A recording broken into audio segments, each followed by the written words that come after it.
Hello everyone. Today I'm going to be reading Rumpelstiltskin. Let's start.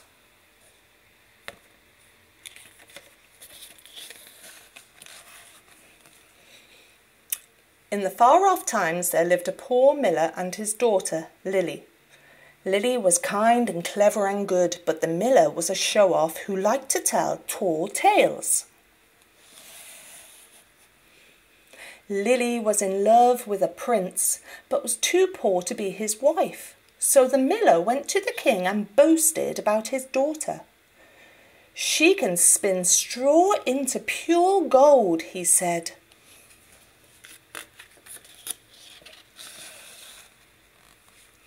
The king was delighted and summoned Lily to the castle.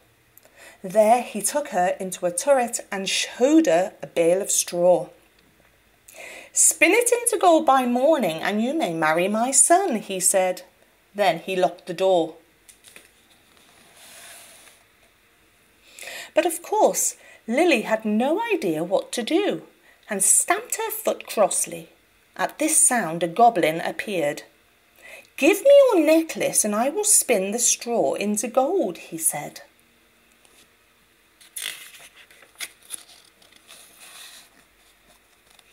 Lily's necklace had belonged to her mother, so she did not want to give it away. Yet she did want to marry the prince, so she agreed.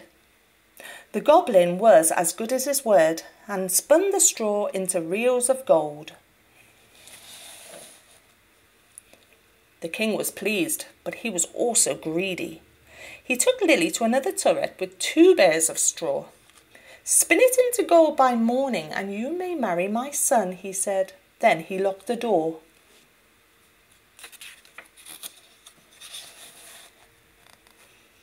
Again Lily stamped her foot, and again the goblin appeared.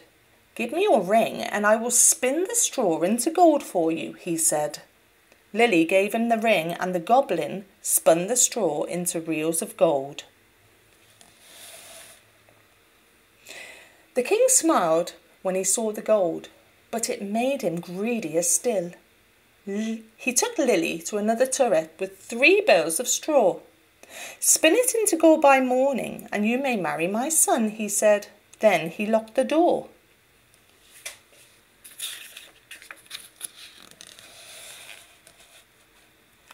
Again Lily stamped her foot, and again the goblin appeared.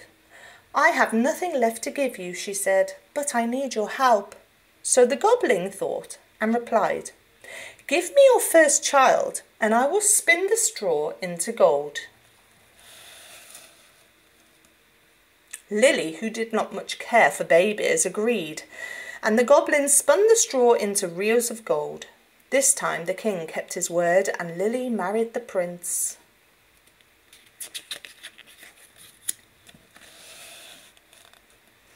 The years passed, and in her happiness Lily forgot that she did not much care for babies. She and the prince had a little boy. They called him Tom.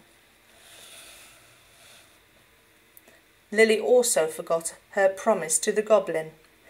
But the goblin did not forget. On Tom's first birthday, he came to the castle and said, "Give me your baby."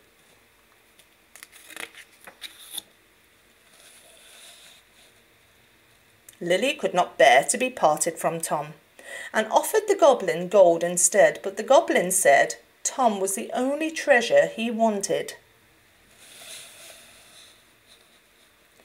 "But, as I have told you," Lily was a clever girl, "if I can guess your name, will you let me keep Tom?" she said.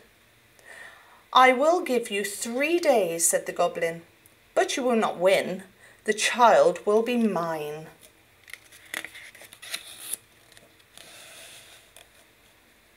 Lily set to work. On her first day, she wrote down all the boys' names she had heard of. When the goblin came that evening, she said, "Is your name Adam?" "No," smiled the goblin. "That's not my name." "Is it Ahmed?" Lily asked. "No," smiled the goblin. "That's not my name."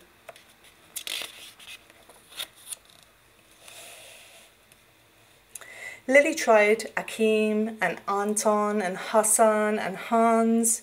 Each time the goblin said the same thing. "No, that's not my name." On the second day, Lily went to the castle library and wrote down all the boys' names she hadn't heard of.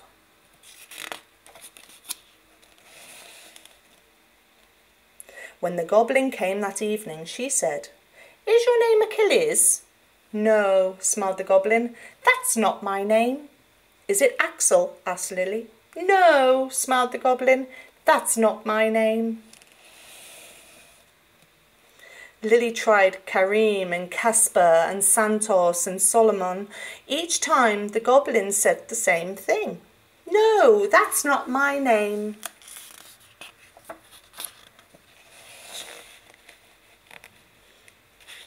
On the third day, Lily had run out of ideas, so she went for a long walk into town. She walked around the market listening out for anyone with a different name. The only names she found in the market were ones she had already tried, like James, Jack and Jonas.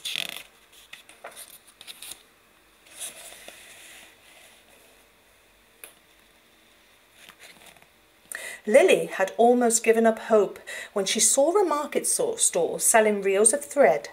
A little man was singing to himself as he stacked them in neat piles. He sang, "My name's not John, my name's not Jim, my name is Rumpelstiltskin." Lily smiled because she could see that the little man was the very same goblin who wanted to take Tom away.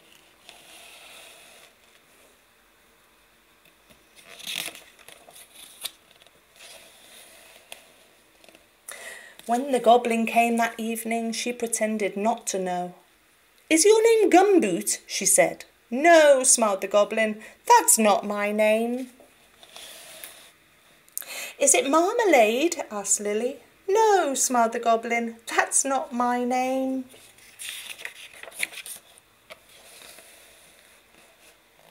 Lily tried Slurp and Squelch and Mutton and Tintin, but each time the goblin said the same thing.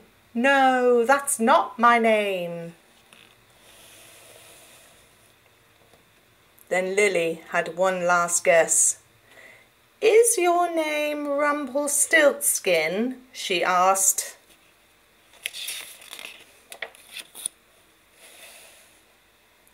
The goblin stamped his foot so hard it went through the floor. He pulled with all his might, but he was stuck fast. Lily offered to help him as long as he vanished forever. The angry goblin disappeared. Tom stayed in the castle with Lily and the prince, and for all I know, they are still living there. Still. That's all for today. Goodbye, stars.